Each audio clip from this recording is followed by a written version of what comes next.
இன்னைக்கு செய்தித்தாளில் ஒரு செய்தி ஒன்று பார்த்தேன். நான் வந்து தொடர்ச்சியாக செய்தித்தாள்களில் நிறைய ஏமாற்று செய்திகள் வந்திருக்குது.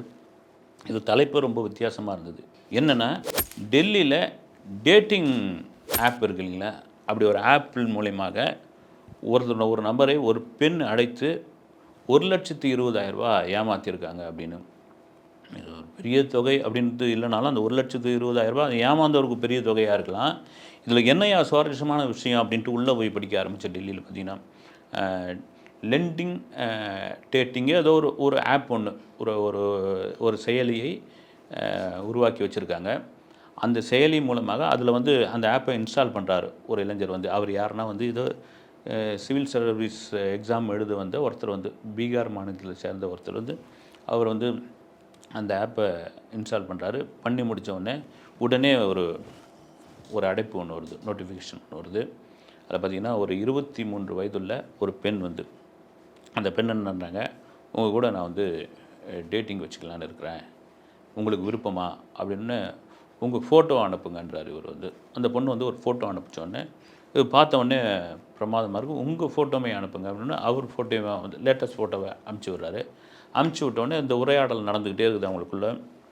சரி, நாளைக்கு நைட்டு வந்து ஒரு டின்னர் ஒன்று சாப்பிட்லாம், நம்ம 2 பேரும் டின்னர் சாப்பிட்டு ஒரு அறிமுகம் அப்படி இருக்கட்டும் அப்படின்ட்டு டெல்லியில் உள்ள மிரா கஃபே அப்படின்ற ஒரு கஃபே, அந்த கஃபே இந்த பொண்ணு தான் தேர்ந்தெடுக்கிறான். அங்கே வந்து நம்ம மீட் பண்ணுவோம், பார்ப்போம், பேசுவோம், கண்டிப்பாக உங்களை எனக்கு ரொம்ப பிடிக்கும்னு நினைக்கிறேன்.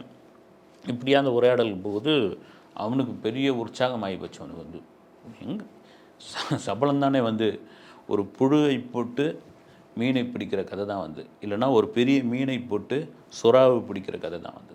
இரையாவது வந்து அந்த ஆசைக்கு தான் வந்து, தூண்டு முள் ஏறும்போது தான் தெரியும் வந்து.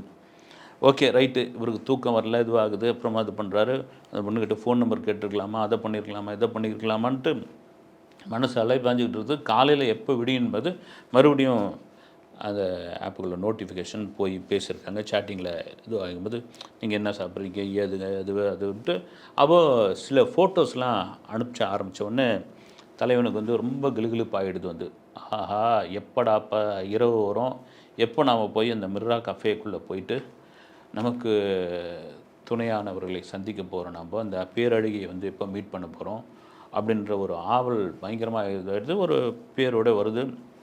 நேரம் கடந்துக்கிட்டே போகுது. அன்றைக்கி பார்த்திங்கன்னா எந்த வேலையும் அந்த நபர் செய்யலை. இந்த ஆணுடைய மனசே இப்படி தானே, வந்து எந்த வேலையும் செய்யலை, இது முழுக்க இதுவாக இருக்குது. யாருக்கிட்டையும் சொல்லவில்லை, நண்பர்கள்கிட்ட. அப்படியே அவருடைய அப்பார்ட்மெண்ட்டுக்குள்ளேயே இருக்கார்.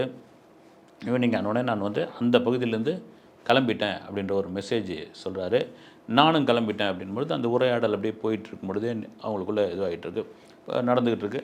நடந்து அந்த கஃபேக்குள்ளே போகிறாங்க. ஒரு ஆள் நடமாட்டமே இல்லை, ஒன்றும் இல்லை. ஒரு இருண்ட பகுதியாக இருக்குது. முதல்ல கொஞ்சம் பயம் இருக்குது. ஆனால் வந்து அந்த பெண்ணே வாசலில் வந்து அப்படி வரவேற்கிறா. பார்த்தா இந்த நபருக்கு வந்து மகிழ்ச்சியாகி போகுது. வந்து என்னென்னா, இவருக்கு சின்ன ஒரு உள்ளுக்குள்ளே ஒரு சின்ன ஒரு டவுட் இருந்துக்கிட்டே இருந்திருக்குது. அது யாரோ நம்மளை வந்து ஸ்கேம் பண்ணுறாங்க, இல்லைனா யாராவது நம்மளை வந்து ஏமாத்துறாங்க நண்பர்கள் அப்படின்ற மாதிரியான ஒரு இது இருந்துக்கிட்டே இருந்தது. அந்த கஃபே பார்க்கும்பொழுதும் வேறு மாதிரி இதுவாகிடுச்சு. என்னடா அது இப்படி வந்துட்டோம், எவனா வந்து கும்பல்லேருந்து வந்து அடிக்க ஆரம்பித்தானா என்ன ஆகிறது, அடிச்சு பணத்தை பிடுங்கிட்டானா என்ன ஆகிறது, நான் ஒன்றும் ஒரு அசட்டு துணிச்சலில் ஒரு சபலத்தில் வந்துட்டோமேன்பொழுது அந்த பெண்ணே வந்தவொடனே நான் தானே அறிமுகப்படுத்தோன்னே அந்த பெண்ணை பார்த்தவொடனே இவனுக்கே மனசு வந்து அப்படியே பூ பூத்துருது, குயில் பறக்குது, பாட்டு பாடுது, எல்லாமே நடக்குது. வந்து வயசு அந்த மாதிரியான வயசு.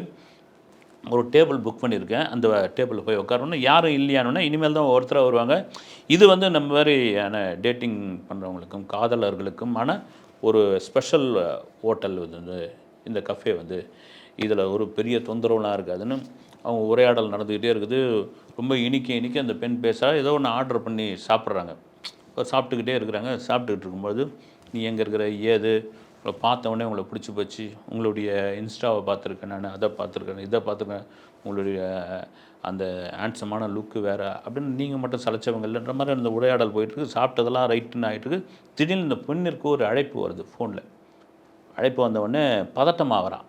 பதட்டமாகிட்டு என்ன பதட்டமானா, இல்லை எங்கள் வீட்டில் சம் ப்ராப்ளம், நான் கிளம்புறேன் அப்படின்னோடனே நான் கொண்டு போய் விடுறேன்னா, இல்லை எங்கிட்ட கார் இருக்குது, ஒன்றும் வேணாம், நான் வந்து இம்மிடியட்டாக நாளைக்கு வந்து உங்களை நான் வந்து காலையில் வந்து ஒரு பிரேக்ஃபாஸ்ட்டோடு நம்ம மீட் பண்ணுவோம்.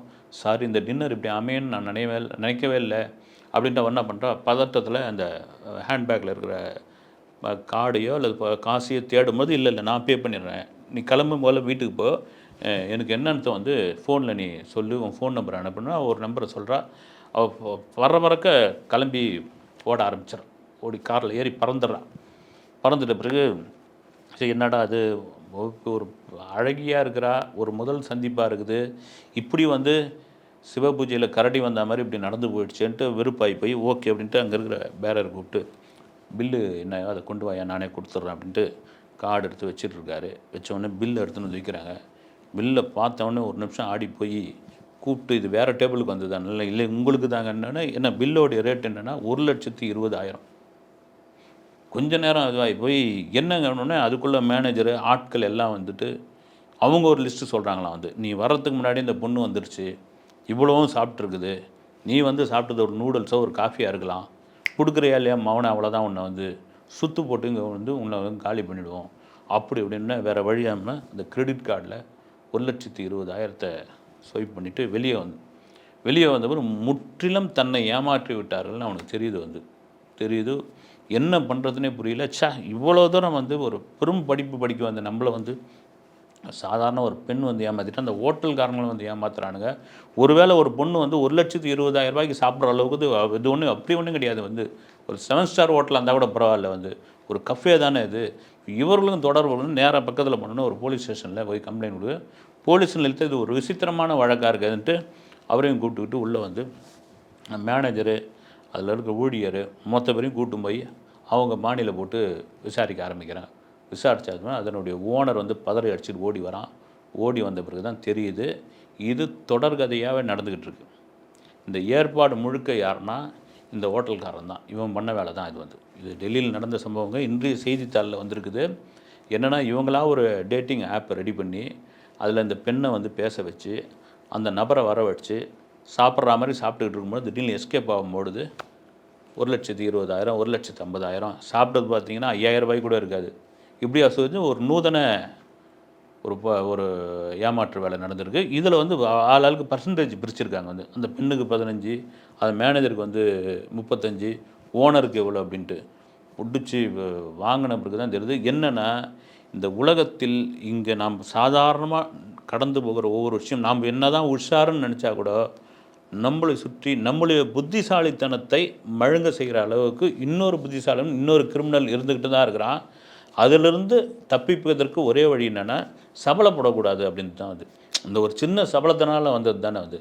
உஷாராக இருக்கணுன்றதுக்கான ஒரு வழி தான் இது. அதற்காக தான் இந்த விஷயம். இது ரொம்ப பெரிய விழிப்புணர்வாக இருந்தது. இது மாதிரி நிறைய விஷயங்கள் இருக்குது. குறிப்பாக இந்தியாவினுடைய தலைநகரத்தில் நடந்தது. இது எங்கே வேணாலும் நடக்கலாம். உஷாராக இருங்க. நன்றி.